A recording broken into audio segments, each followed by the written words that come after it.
Mike, I am so excited to have you on the episode Up, today. Sam? I want to take a quick second to introduce you because Yep. you have a really impressive background. You are an expert in the Bridgeport market in Chicago. It is one of the coolest and least talked about markets and Yeah. neighborhoods in the city. You've been in the real estate industry since 2009. You built a top producing team without any resources in one of the, if not the toughest market, which is the '07, '08, and '09 market. You've done hundreds of transactions and you built a brokerage with over 70 agents that also became great producers. So you really know the market, you know the real estate, you've seen it all. Thank you for being here and sharing your expertise. Yeah, no, thanks, man. I appreciate you having me on. This is exciting. Let's dive in, dude. Let's dive in right into it. I'm personally curious, and I know a lot of people are curious. What is the Bridgeport market even like? Yeah.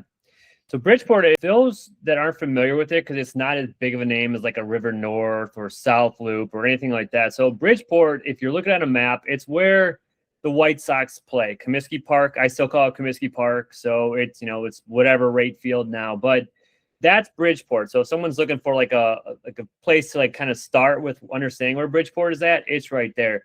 And the cool thing about Bridgeport is that the river runs alongside of it too on the west side. So it's like this really cool pocket just south of Pilsen that not many people really understand. But the market itself, if we're just talking about that, here's one thing that I think anyone can use, regardless of what market you're looking into. So what I always look at a market in Chicago specifically is when you have 6 months of inventory, okay, that's usually a pretty balanced market, meaning like if nothing else came on the market from today on, it would take 6 months to sell everything there. That's usually a pretty competitively balanced market, where like buyers and sellers, they're coming into market, things are selling, but there's no extremes on either side. All right. So 6 months, no matter where you are in Chicago, and it's pretty much like that across the country. That's a balanced market. Well, Chicago, especially in Bridgeport, I think the last time I checked, we were at like 3 months, 2.4 months of supply. So just to kind of put that in context, when it's less than 6 months, it's a buyer's market it's a seller's market because that means there's less inventory available. So obviously with less inventory, buyers, more competition, properties tend to sell at higher margins. Now, if it's like, let's say 9 months of inventory, that means there's a lot of stuff on the market. So like, so a good example of this is, during that housing crash, like when I started, all those foreclosures and short sales and all this stuff just flooded the market. So it made it into a buyer's market. I mean, no one was buying at that time anyways, but was pretty much just a buyer's market at that point because there's so much to buy. Buyers can take their sweet time. But right now in Bridgeport, it's not like that. I mean, it's less than, I think it's like 2.4 months, I think is what I looked at last. I was trying to check my notes. I mean, that's insane. That means there's just not much out there basically for people to buy. So it's really more of essentially it's a seller's market right now. Really interesting. So to kind of like make it in simple language, if you have less than 6 months of inventory, sellers get better deals. If you have more than 6 months, buyers get better deals. Yeah. And right now it's hard for buyers to get home because there aren't that much inventory. There isn't that much inventory. How long has it been like that? It's been like this for at least, I would say, kind of like 3 to 5 years. It's just been, yeah, and we'll talk a little bit more about why that is, but it's really been like this for a while. It's just kind of like, when COVID hit, I think, and you could talk about this like in any Chicago market. When COVID hit, a lot of people refinanced. So, there wasn't a lot of purchasing happening. Inventory kind of dried up at that point. And then it's just really kind of, unfortunately, trailed since that time. And I check this stuff often because that's really, I think, the best way to describe what a market's doing. And it's really been consistent in that somewhere around 3 months range for a while now. And do prices keep going up if you have less than 6 months of inventory, or does it still like flatline at a certain point? So what's interesting about that is, all right, so there's 3 months of inventory, right? But you would think then, I think a lot of people would have that idea of like, well, if there's that many, then there's just going to be multiple offers everywhere. But there has to be buyers in the market for that to happen. And over the last like 5 years, when the rates I mean, I hate to keep going back to it, but when the rates went up, so many people decided they weren't going to buy. So there's also, not a massive amount of buyers in the market that is just completely driving the price up. It has gone up significantly. I mean, I would say, I think it's probably about 50K in the last couple of years. Like, it's trended up in that direction just because there's nothing to buy. So, and it's a really desirable area. And we could talk definitely more about why that's the case. But that's, people want to move here. So prices have been going up since then. Even though there's not a ton of buyers, the people that are buying, they're paying a premium. That's a pretty good and resilient market. If even in a market where there aren't many buyers entering it, the prices still go up. So people who buy there, like, they can make sure that their investment, which housing is a form of investment, keeps going up. And I do want to talk about what makes it appealing. The main thing I know about it, because this affects me, is that the Chicago Fire Stadium, the new one, is going to be built in Bridgeport, and they're extending the Riverwalk to get there. And I'm a season ticket holder, so I'm really excited about that. Yeah, so Bridgeport, it's interesting because, so just, I actually live in Bridgeport. That's how I could say, like, I know this area. So let me just give you an example of just what I was doing when I was looking. Okay, because I think this helps just kind of put you in the mind of why it becomes why it's a desirable area. First of all, if agents are living there, that's usually a good sign, right? Because we know the market, we see all the stats and all the stuff. So it's also a good kind of like selling point that people that understand where they should live are actually living there. So, but basically, when I was looking for a home, like, I was at that point in my life, and this is why Bridgeport, I think, is perfect for this. I was at that point in my life where, like, I was ready to buy something bigger. My condo wasn't fitting the bill anymore. We were having kids and that. And so I wanted that feel, and I've sold a lot of stuff here too. So this is like really repeats kind of what my clients have said as well. But we want that feel of, like, I don't want to leave the city, but I don't want to be in the heart of it either. Like, River North's the concrete jungle, the clubs, the bars. Like, I really want, like, a house, right? Like, I want a backyard. I want parks. I want to be, I really want to be in an area that feels like the suburbs without it being the suburbs. I still like the energy and being close to the city and everything that Chicago has to offer. And when you look around, you could go up north and you can go west, but the interesting thing is when you start heading a little bit south, Bridgeport really fits this amazing mold of just, like, you could find affordable houses that you still get that backyard, you still get the single family, and you still get, like, 2-car garage in an area that also has parks and it's close to the river and it's close to public transportation, it's close to the highway, but you're not in the suburbs. So, like, and there's schools here, there's park district stuff here. So the cool thing is you kind of get that mix of, like, suburb life at the price, though, that isn't like, millions of dollars, which you're going to pay in, like, when you go up to, like, Lincoln Park or Lakeview, or if you're trying to buy a single family home in the West Side. Now those, like, I used to live in West Town, and they're building multi-million-dollar single family homes there. And Bridgeport, it's gone up in value, but we don't have, like, multiple $1-million homes here.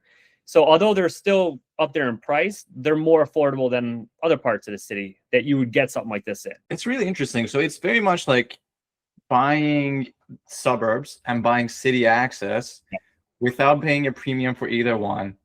And 100%. actually, it's very well located, because one thing you mentioned that's actually really important is that highway access and the train access. Yep. But I don't think that can be discounted, because for anyone that's lived in, like, close but, like, access dead zones, it is a nightmare to get to places. Totally. Bridgeport isn't. You have the access to everything. So who would you say is, like, the ideal person that buys there? Not maybe who's the ideal person, but who's a typical person that buys there? So a lot of the people that are moving down here are in that transition phase of their life where they've kind of almost, I would say, and I don't want to just say, because this is just kind of just like, I don't want to pigeonhole people into the type of thing, but often what I'm seeing, it's people in their 30s who are, they might be in relationships, they might be having kids, they've been working for a while, they've gotten some promotions or moved on, and their income level has increased. And they're at that point where it's like, they don't want to live in a condo anymore. They don't want to rent. They want an actual house. They want space, So I see a lot of families moving down here. A lot of people that are in that younger kind of pool that are just like, really in that transition phase of their life where they're just starting to really make income and they're starting that family. It's like, they have like, maybe 2 cars or something like that. And they want quietness, so they can raise their kids. They want green space so they can raise their kids. They don't want to do that in the city where it's like I said, just like the concrete jungle. They want space, they want to be able to go out and have their kids play at playgrounds. So that's usually the type of people I see moving down here. Really, really cool. And I'm curious because Chicago has recently had a lot of people from out of state move to Chicago, but it's not in every market. Do you find people that move to Bridgeport are people that are already living in Chicago or are out of staters also moving there? It's actually it's really a mix. It's really a mix. And so for instance, like around me, so we've been here for going on like 8 years. All right. 8 years. So we're going 8 years. And since that time, obviously gotten to know people in the area. There's been some turnover on my block specifically, but a lot of the people I'm meeting, they're not specifically from Chicago, but they're close enough to the city. Like we had some neighbors move in. They're from Wisconsin. I've had some other neighbors move in. They were from Iowa, we get it. We do have some people that have lived in the suburbs that are here or lived in a city and moved here.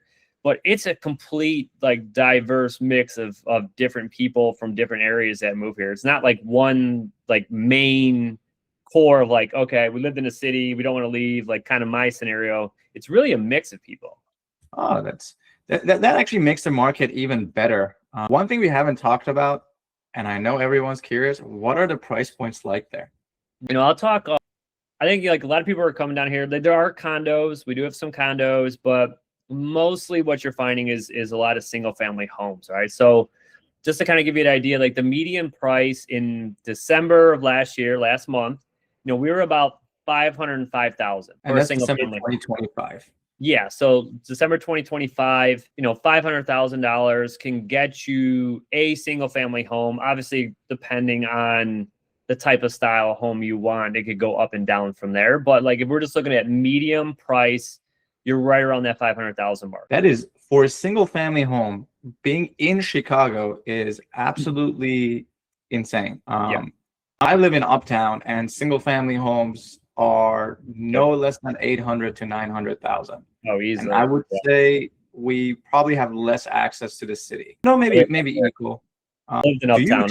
It's a good market, but it's no Bridgeport. Do you expect the prices to keep rising? Yeah. Where do you think the market will go in the next 5-10 years? I mean, it's not going to slow down. I think a couple indicators of that is, just looking at the numbers in general, sellers are still getting overall in general in the market, sellers are still getting around almost 100% of their asking price of their original. And this is the key, right? It's the original list price.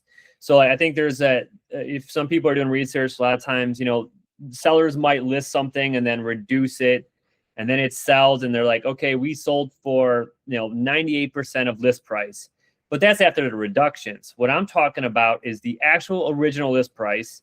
Whatever that is, sellers are getting almost I think it's 98.9% or something crazy like that of what they're asking for. So that indicates obviously that prices are what people are listing at, people are paying for. But it's going to continue to go up. I think there's some of the stuff that's been really cool about Bridgeport is there's still a lot of land to develop that hasn't happened yet. Developers are they're still developing here. I've had multiple houses, multi-unit buildings, condo buildings that have been built recently in the area. So, there's no shortage of construction happening. It's not a massive amounts, but I think it's going to be enough to keep the prices going up. And as things become more and more desirable down here as the area because it's still going through this transition. It's really probably I'd say the last 10 years or so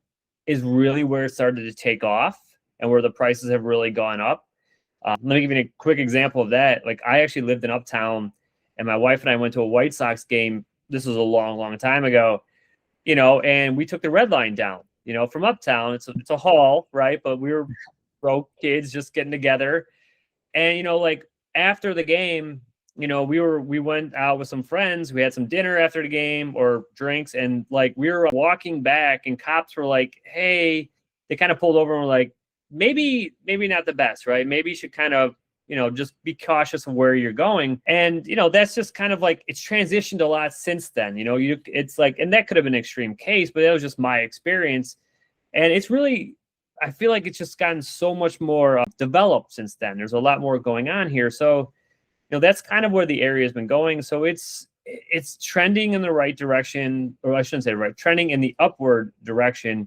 And unless something crazy happened, I just don't see that changing anytime soon. Yeah, I'll add on to that. I'm a real estate investor, and one thing I look at is where's the path of progress going? Because progress usually has like a line you can see, and traditionally in Chicago, it was either north or west. But now the city's putting a lot of effort and money to go more south. That's why they're extending the Riverwalk, which is huge. There's a lot of commercial businesses, cool hubs, cool business hubs are going to come. Chicago Fire being in the area, White Sox being, the Rate Field being there now, more people going into it. So Rate Field's been there for a long time, but still the path of progress is going there. So that means more money, more investment coming into it.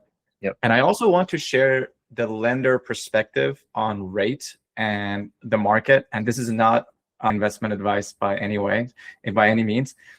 By every percent that rates drop, there's 5 million new buyers in the market in the US. I didn't know that. And we are we're recording this in January 2026. We've seen rates drop a little bit. They are definitely going to continue to drop at least in the next 3 to 5 years. We're going to see a significant drop again, not market or investment advice, but that means more competition. So you combine path of progress, you combine rates dropping, you combine all the other things like the neighborhood already going in the right direction, but also being less than 6 months of supply, all the indicators that prices will keep going up. Yeah, 100%, man. You nailed it. That's literally, I don't see that changing anytime soon. Now, I want to transition a little bit and talk about you as a realtor serving your clients, because you've been in the business for a very long time. You're one of the best I've ever seen and worked with. Thank you. I'm curious about your mindset and the experience you want your clients to have, and do you think that's the reason you've been so successful? So the way I approach it with buyers, so there's, when you're buying something so significant like this, right? This isn't, a click thing off Amazon. This is something that could honestly, if you think about it, and this is the way I approach it, especially is, this is arguably the biggest financial decision of someone's life. Outside of maybe having children, right? So you got to think about it from that perspective, like the amount of responsibility that real estate agents have, that I don't think they realize just how important the role they're going to play in someone's life. So, if I don't advise people properly, because that's what we do, we're service, right? We give advice. The buyers ultimately are going to be the ones that make the final decision. We advise. If I give them bad advice and they make a bad purchase, I mean, it could literally not just set them back, but potentially generations of, future family members back by now they're burdened with this property that maybe is a dump and a money pit, or it was in a terrible area that the prices have plummeted. Now they can't get rid of it. Maybe they got to short sell it, which is going to mess their credit up. So there's the ripple effect could be really harmful to anyone if they're not making the right decision. And most buyers, although they are very informed now with the apps that they have, there's a limit to any knowledge that is never going to compete with someone who does it full time and is an expert, right? I'll put those in quotes because you could already throw that word around. But so the way I always approach it is I go, okay, for me, not only do I have to make sure that I fully understand the most important things that these people want and need, right? Especially needs, right? I first start with that, all right, what is the most important things for you? What are the non-negotiables? I don't want a nice kitchen and all that crap. I need to know what are the most important things. And what I do is I basically go, okay, so I dive deeper in with the buyer. This is what I do. The very first thing at the first consultation is I'm like, all right, why are they important? Like, give me the real reasons, not just, oh, like it'd be fun to entertain. Well, why is entertaining important to you? Like, what is it? And I kind of related to if you ever look it up, Tony Robbins talks about this. And I love that man because he breaks things down simply. And it's like the 6 human needs, which is like, love and connection. I forgot what they're all off the top of my head, whatever, look them up. But essentially, like, we all have these human needs that kind of everything gets lumped into. So what I always do is like, I'm trying to figure out what are the connection to the things that they need to these human needs, right? So like, relationships and this and that. So I want to find out first off, like, what are the things they really need? Not only because it helps me when I'm looking for properties for them, but like, it's so often buyers will see something on Zillow or Redfin that is just not real, like some crazy price point, or they'll see something in like an area they're not interested in, and they'll say, hey, Mike, we want to take a look at this. And I literally go like, that doesn't meet any of your needs. So I could use all that information. I'm a note taker. I use my iPad when I do buyer's consultations. And I literally just write all that stuff down, and then I refer to it constantly. And I do this in showings. I do this in conversations, because one of the hardest things that agents have, like one of the things that they struggle with the most, is really just keeping buyers focused so that they can make the right decision. And so my job, what I do is like, okay, I need to keep these people 100% focused on the things that matter the most to them. I know why they matter the most, so let's just focus on those. So that's one of the first things I do. And the other one of the biggest things too is like, I want these people to know before they get into seeing properties, everything they're walking into. Because there's a lot of stuff on TV, there's a lot of stuff on social media. People think things happen quickly, and like, you just see one property and you love it, but that's not realistic, right? So, and the other thing is too is, Chicago is a very diverse neighborhood, is a very diverse market. There's 77 neighborhoods. They're actually trying to build the 78th, which is where the fire potentially could go. So like, there's a lot that people need to like kind of narrow it down. So like, that's really the start of it, to focus it all down and then helping them understand, here's everything you're going to go through. Here's the entire buying process laid out one by one. And then here's how I'm going to service you in every single aspect of that. You need financing. I'm going to introduce you to the lender, right? And we'll talk about building a team soon and all that. But like, I need to help them understand every piece of that, of the process, how I take care of them every single step of the way throughout that process, and also be the resource for every single thing they need. If you could do all of that, those people are going to have an incredible experience with you, and they're going to want to use you again in the future. They're going to want to refer you to all their friends, and they're going to give you those 5-star reviews, So I could keep going on and on and on about all the like nitty gritty stuff I do, but from a 10,000 foot view, that's how I visualize and like basically go through the whole process with people. That's a very intimate process to really understand your clients, and not just like what are their home goals, but what are their life goals, and how is this home going to serve them. And I think the most underrated thing that you said there for me is keeping the clients, your buyers, focused. Buying a home is a huge decision. It's a massive decision, like you said, top 2, but it is also extremely emotional. And whenever something is emotional, it's there isn't much room for logic. So you being there to like keep everyone focused, making sure they're not making generationally bad decisions is very underrated. One thing that I've been impressed with in our conversations and working together is that your clients tend to be very successful, meaning they buy homes that go up in value that they really like. That's for me what success is. What are they like? You explained what you do to make sure that they're successful, and it is extensive, being there with every step of the way.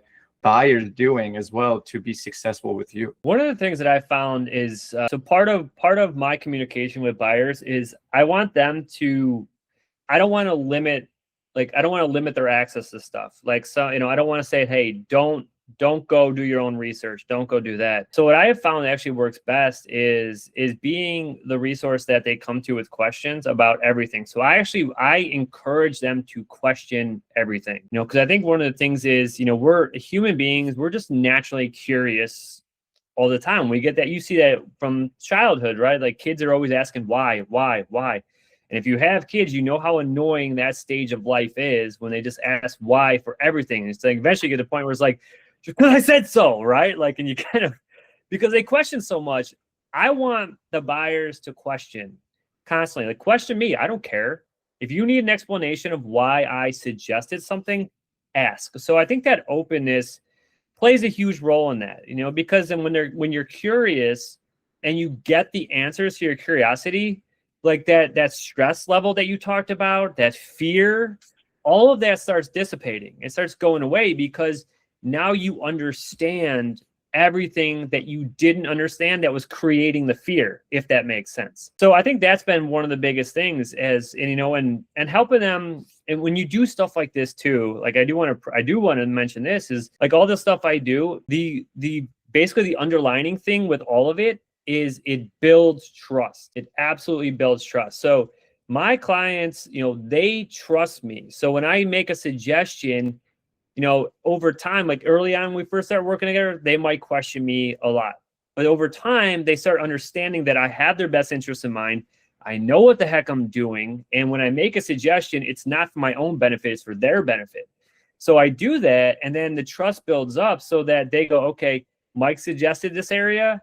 There's a reason for it. Let's trust him to go take a look, So I think that has a lot to do with it. And so ultimately, they are so informed that by the time they're done with that transaction, like they know everything.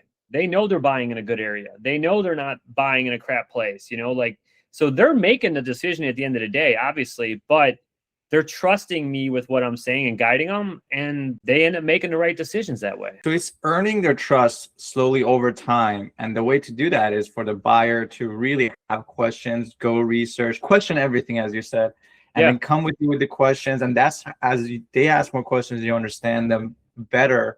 You can better serve them as well. You understand their needs, their psychology, all of those things. Yep. And as trust builds, now you can guide them in the direction as well. And you're not saying like, hey, listen, take my word blindly. You're saying like, hey, like, let me advise a direction. You will ultimately make the final decision. I'll just give pros and cons that I see fit for you guys. Yeah, it's like dating. I mean, literally what it is, right? The buyer's consultation is a first date. You're trying to get to know each other. You're trying to figure out stuff. And then, over time with every relationship, you start getting more and more comfortable as you start trusting that human being. You could share more things. And that's just a natural piece of how I approach it. I try to build the trust as quick as possible. And I think a lot of that has to do with just my credibility and the conversations we have.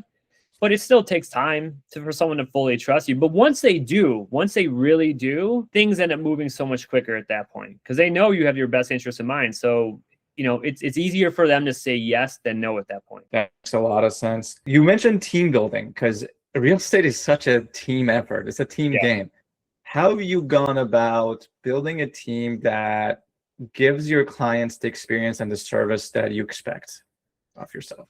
Yeah, it's interesting when when an agent gets into the industry, they're trying to figure so many things out, and usually building and when we're talking about team, like I never had a team. I've been a solo agent. I worked on some teams, but I basically just did this stuff myself. So I never actually had anyone working under me. So when we're talking about teams, I'm talking about the people that I'm going to suggest to my buyers, the attorneys, the lenders, inspectors and all that stuff. One of the things is when you first kind of get into the industry, you don't know these people. So you get suggestions from other agents, or lenders might reach out to you. What I have found though is the best thing you could do is when you're building a team like this is you got to find people that you actually are going to trust, because ultimately at the end of the day, whoever I recommend is a direct reflection of me.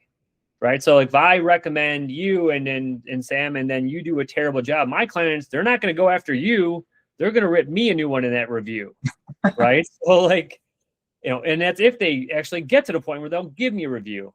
which some might anyways. But so what I do is I'm very much one of those people, I vet people without them knowing it. So what I do is I do a lot of questioning. I do a lot of scenario-based stuff.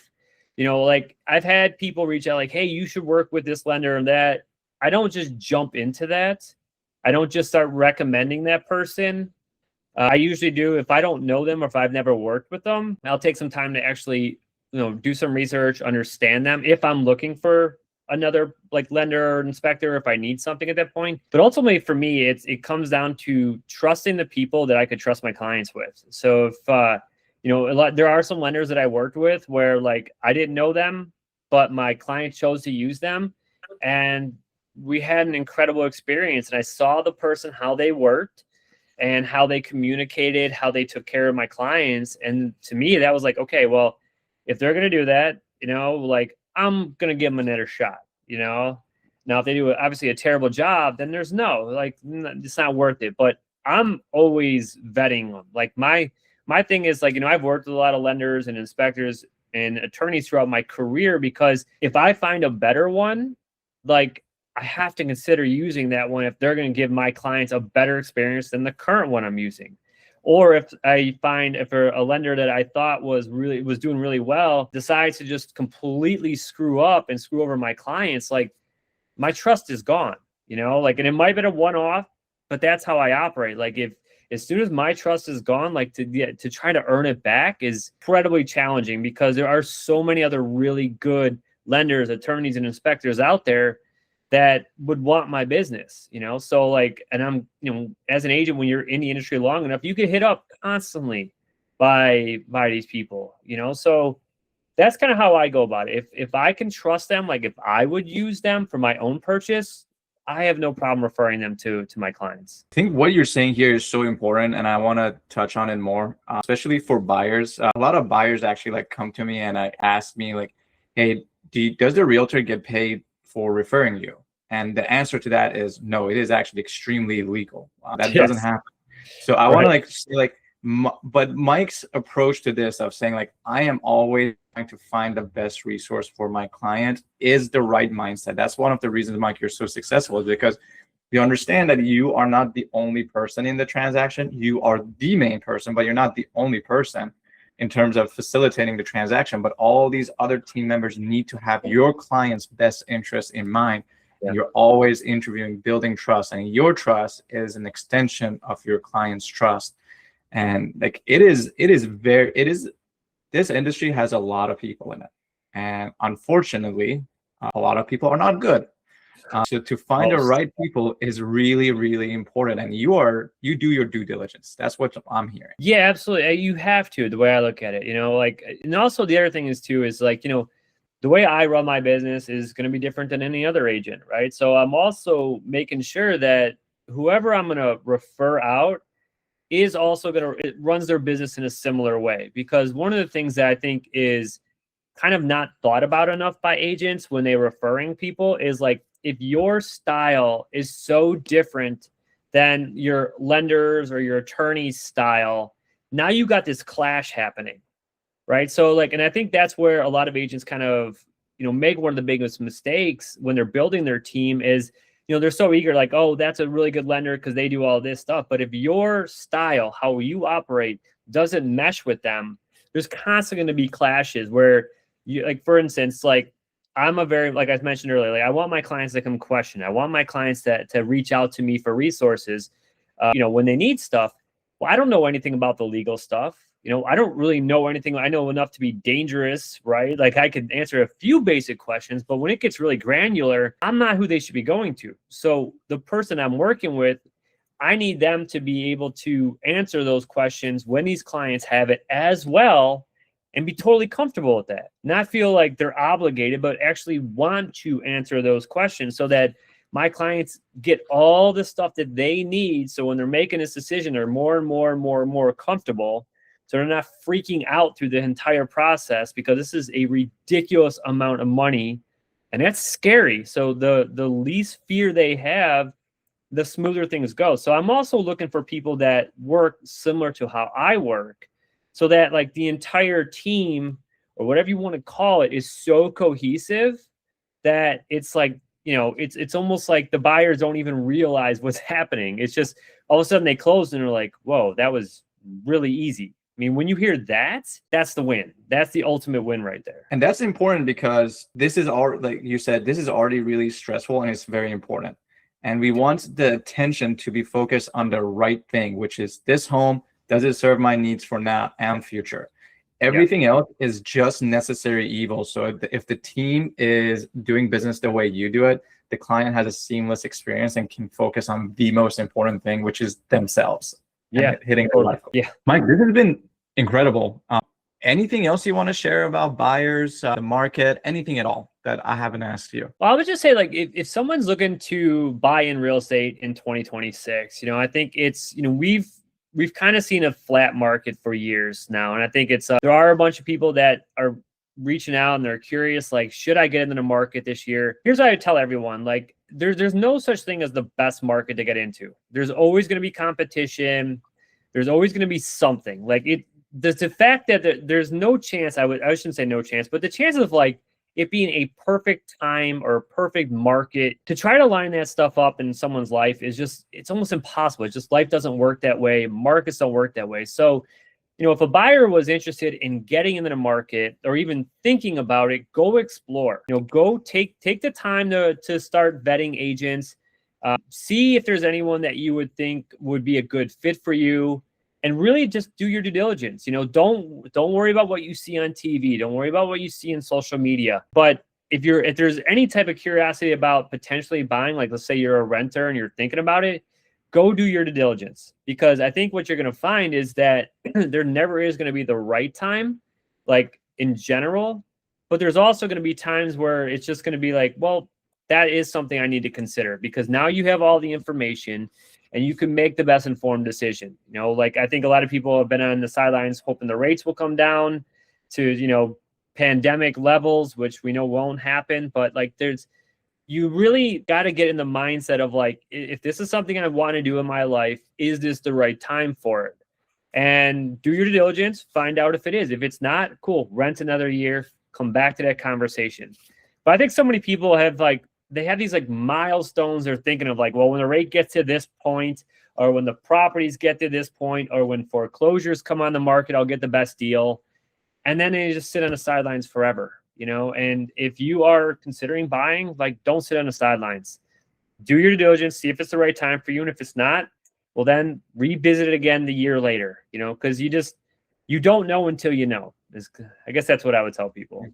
There it is. That is expert advice from the expert here on how to get into purchasing a home in 2026. Mike, can people reach out to you if they have any questions? Yeah, absolutely. So really easy to get a hold of me. It's just mikeopid@gmail.com, or hit me up on my phone. It's just 312-929-8910. I'm on social media, but don't hit me up there. Email me or text me or call me. It's just so much easier to get a hold of me. Perfect. Thank you so much.